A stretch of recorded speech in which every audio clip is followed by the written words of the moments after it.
When we think of missions, we often picture something far away. A special trip, once a year, for a few people.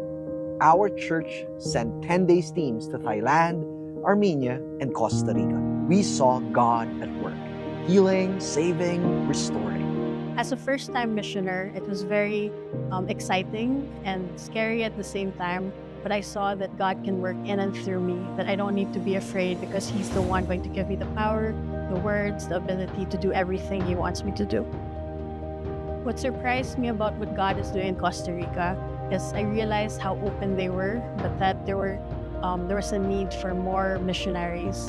It says in the Bible that the harvest is plentiful, but the workers are few. I realized that wherever we are, we're on a mission, that we're called as God's people to be a testimony to the people that He has called us to be with. Whether that's at work, at home, or in your school, I believe God called us to be the missioners that we are even there. As a first-time missioner, this trip to Armenia completely opened my eyes to how big and beautiful God's mission really is. His mission isn't limited by borders. It's alive everywhere. Despite the challenges that the country faces, I saw a deep openness to the gospel. God is already working, softening their hearts and preparing the way long before we even arrive. If you belong to Jesus, you're already called to be part of His mission. Mission isn't about being qualified. It's about being willing. God doesn't look for perfection. He looks for a heart that says yes. So whether you go across the world or just across the street, you can be a missionary right where you are.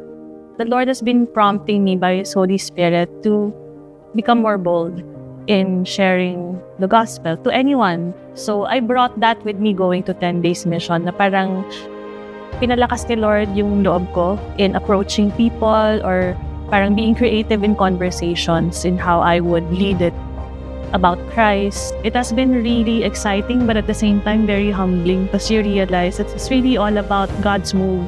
But you know, the Great Commission, all of us have a part.